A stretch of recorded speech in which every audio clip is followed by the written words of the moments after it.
Often in life, the risk of doing nothing is greater than the risk of trying something new. Well, that mindset is the topic of today's Let's Find Out, the Arapahoe Libraries podcast. We'll be discussing what it truly takes to build smarter, more connected, more resilient communities across Colorado. The Colorado Smart Cities Alliance is the only statewide organization of its kind. It brings together government, business, and community partners to solve problems in innovative ways. Their mission is about outcome-driven innovation that improves the lives of all Coloradans.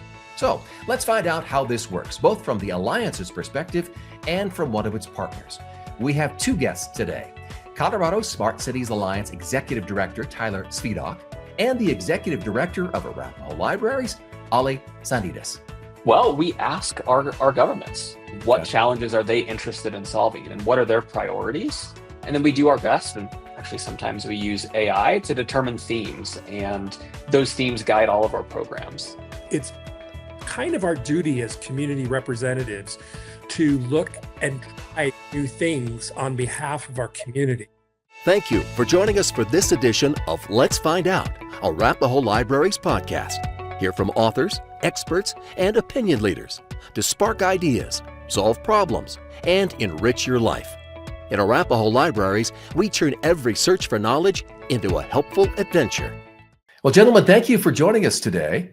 Tyler, let's start with you. For those who are unfamiliar, what exactly is the Colorado Smart Cities Alliance? Thanks, Mitch. The Colorado Smart Cities Alliance, we are a nonprofit organization that partners innovation and technology companies with government to improve infrastructure. So think about transportation, energy, water, libraries, like we're going to talk about today. We help those organizations find new technology tools to improve the way you get to work or the way you experience your local library. So when we say smart city, how do you define that? Well, if the viewers were to Google smart city, they'd find a million, literally, different definitions of what they are. It's always a fun conversation, but I think I've spent my whole career in smart cities, and the way I would define it is how does government use technology and innovation to solve a problem? And the smartest cities or counties, it's really smart government. They are the ones that innovate frequently and often towards better solutions for their community. And I'm sure we'll talk a lot more about what that means with real use cases in today's conversation. Yeah, speaking of that, and before we get to Oli, could you share an example, Tyler, maybe of a collaboration between one of the partners that created a solution? Absolutely. Most of the projects, we have about 90 different solutions we've helped cities across Colorado deploy, involve co-development. The companies that are developing solutions need to understand the problem. And if they're not in government, they may not. And so one example of this is a company actually Arapahoe Libraries worked with at one point called Snowbotics. And this is an electric robotic snowplow. And the vision they had was to help libraries clear parking lots and sidewalks, or cities clear bike lanes, because they're often the last to get plowed. And so we partnered them with a couple of jurisdictions. And what they learned is that they don't just need snow plowing. If they were going to buy an expensive piece of equipment like this, they would also want it to be useful in the summer. And so the company was able to kind of co-design what a mowing system would look like and a leaf blowing system, and really co-designed a product that would work and would be worth the investment from our jurisdictions and meet their need. I like the sound of that. Maybe we can have that to be checked out at Arapahoe Libraries in the future. That'd be nice. Yeah. So Oli, now that we have a kind of a better understanding of what Colorado Smart Cities Alliance does and what it means, we know that Arapahoe Libraries is known for being forward-thinking, very focused on the community. What drew you and the library system to partner with Colorado Smart Cities Alliance? I've always been an advocate that libraries are a place to innovate, and we want to be worked with by private industry, and we're often ignored because people don't recognize the market. And so I was able to work with Tyler at Smart Cities and start kind of working to bring the marketplace to innovation and bring innovation to libraries. Tyler, what are some of the more exciting smart city projects that are underway right now in Colorado?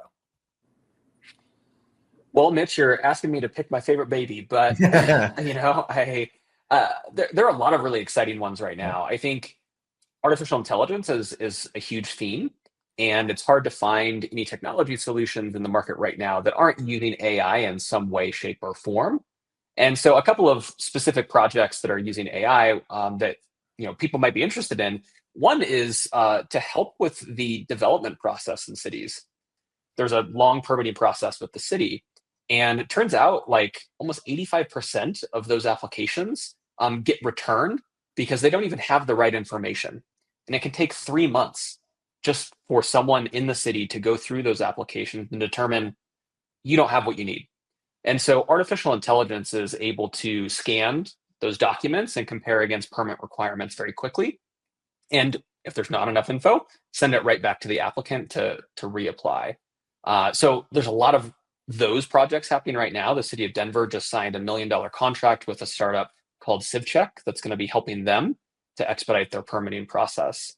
Um, Another one that's really interesting is a company called Phlox. They are working with Denver International Airport and Greeley Weld Airport to use sensors that can detect animals around the airport, specifically birds, and actually use what's called bioacoustics to deter those birds away from airports, or wolves away from ranches, which is another project they're working on. And so there's a lot of really exciting opportunities that people might not be aware of happening in Colorado governments. That is exciting to know that's going on across the state. You mentioned Denver, Denver International Airport. Here we are talking with Arapahoe Libraries. These are all, good size organizations or entities. How do rural or smaller communities participate in smart city innovation, especially when, they may not have the same resources as maybe large metro areas? It's a great question, and oftentimes rural or smaller communities exclude themselves from the conversation. But honestly, it doesn't take a lot of investment in order to partner and to try new things. In fact, of the 90 projects that we have, about 34 of them started with $25,000 pilots or less. And so you can try a lot of things. And that's where the startup community is actually really compelling, because companies, when they're just beginning, they really need those customers, initial customers, to help them define the product. And they're often willing to do it for free or at no cost for smaller communities. The key for them, though, is just to define what their problems are and to talk about them and to advertise those challenges that they're looking to solve. In many communities, it might be water quality or water availability. It might be, a lot of rural communities have problems with wildlife collisions, for example. And so or wildfire. That's a great one that a lot of communities are looking for technology and innovation to help improve.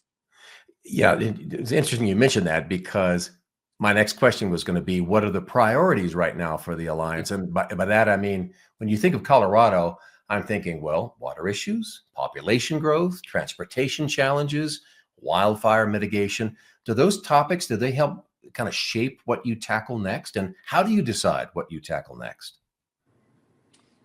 Well, we ask our governments what Okay. challenges are they interested in solving and what are their priorities.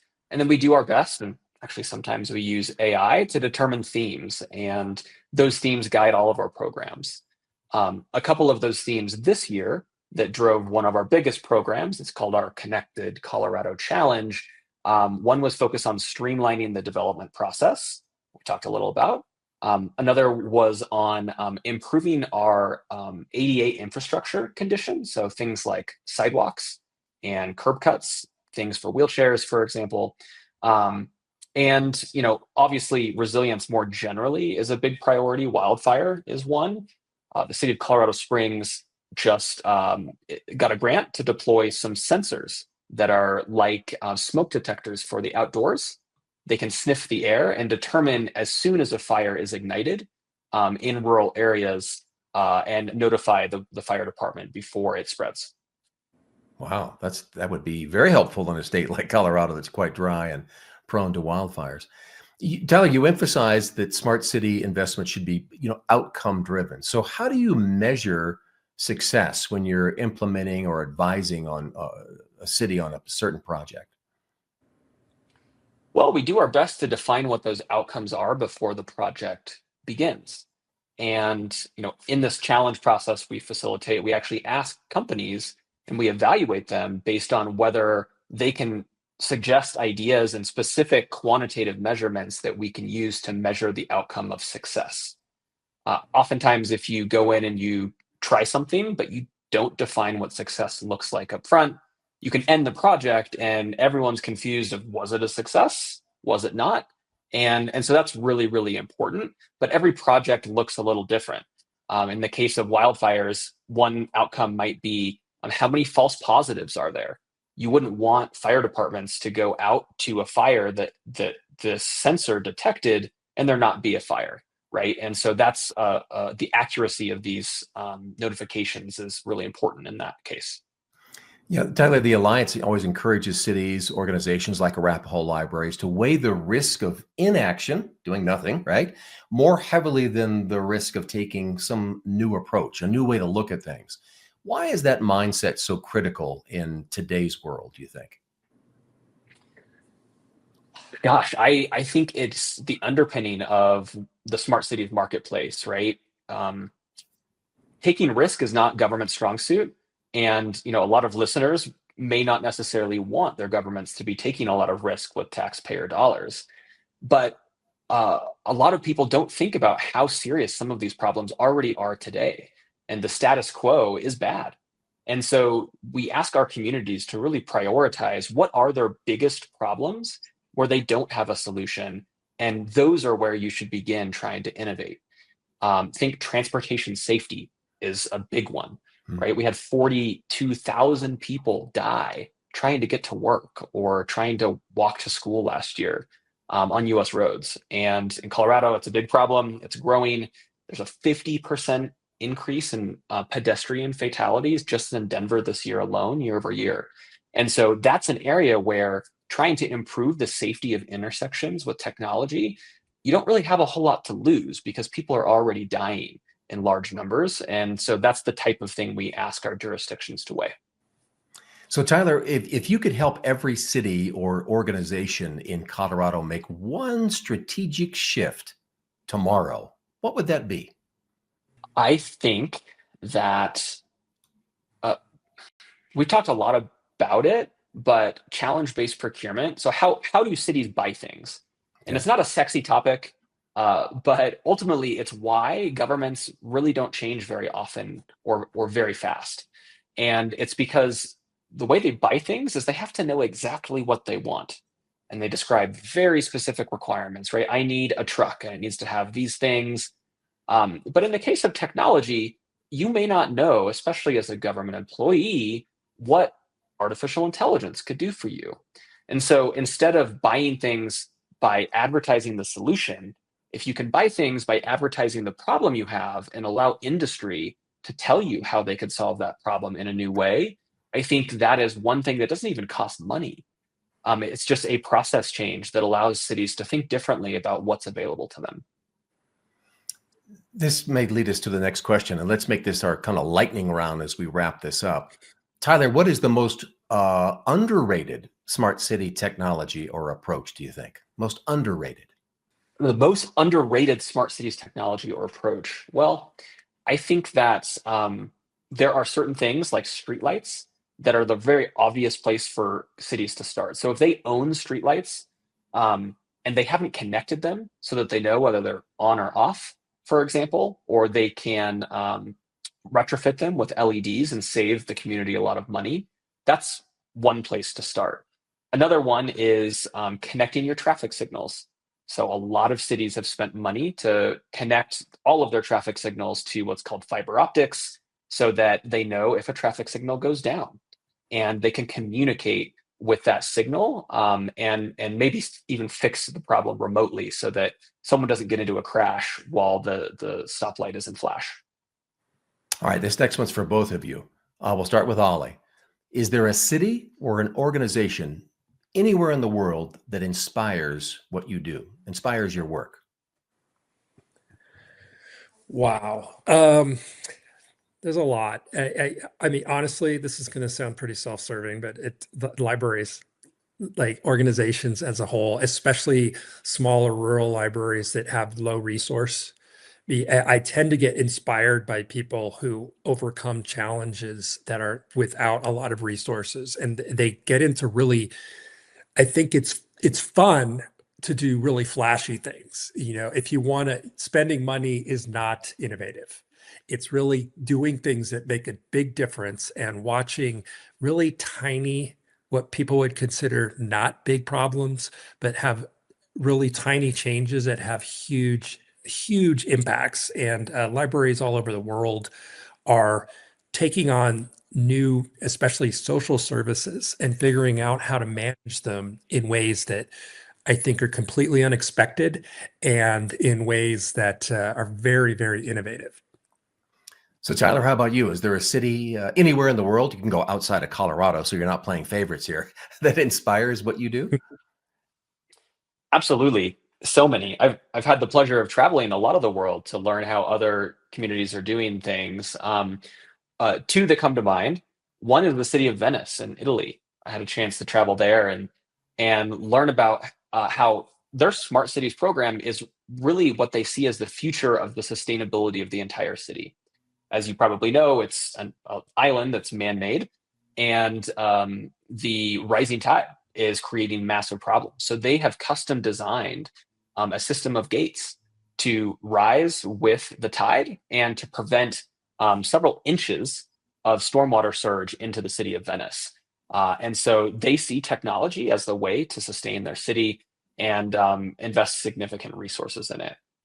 The second one, and I'll be brief, is the Peachtree Corners, Georgia. It's a suburb of Atlanta, and they have turned their entire city into essentially a playground for the testing of transportation technologies. So if you have an autonomous vehicle or you want to use cameras to help improve traffic flow, that is a place that you as a company can go and for free deploy on their infrastructure and develop a technology that could improve our transportation system. So amazing. They've got 100 companies there. It's really cool.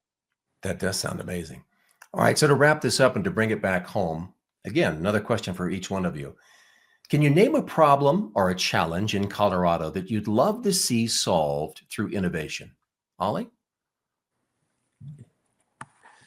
Yeah, the main, one of the main problems is bringing people together in community and through innovation in ways. I think what we see here, a lot of sort of isolated groups that could collaborate together. I would love to see an innovation, and not necessarily a technology, but an innovation that helps expose people that I have something of value to you. You don't know I exist. I don't know you exist. How can we get together and work together on that? That's a good one. Tyler, how about you? What's your thought? Have you ever played SimCity, Mitch? No, I know of it, but I've never played it. Well, I would imagine a lot of our listeners are I bet familiar they with have. it, and right, I mean, it's your ability to build a city and Yeah. to manage it. So that doesn't really exist in most actual cities today. The ability for us to recreate the city of Denver in a digital environment and be able to change it and see what happens. It's just becoming a thing. It's what's called a digital twin. And the city is actually seriously looking to invest in creating a digital twin where if you wanted to add 1,000 homes here or close a lane to traffic, you could do it digitally first and see exactly what the impacts would be on transportation congestion or on water flow and on economic development. And so that SimCity type environment is something that like just generally urban planning, I think it needs an update and we're working towards it. That is fascinating. Well, that wraps up today's conversation on how bold ideas you've heard about here, meaningful collaboration, and a willingness to experiment, take risks, are really shaping the future of our communities in Colorado. So, huge thank you to our guests, Tyler and Ollie, for sharing what smart city innovation really looks like and how partnerships, just like the one between Arapahoe Libraries and the Colorado Smart Cities Alliance, are turning big visions into real, practical, people-centered solutions for all of us. We all benefit from this. So, gentlemen, thank you. Thank you. Thank you, Mitch. Thanks, Ollie. Thank you for joining us for this edition of Let's Find Out, Arapahoe Libraries podcast. Be sure to like, share, and subscribe. Follow us on Facebook and Instagram, and visit us online at arapahoelibraries.org.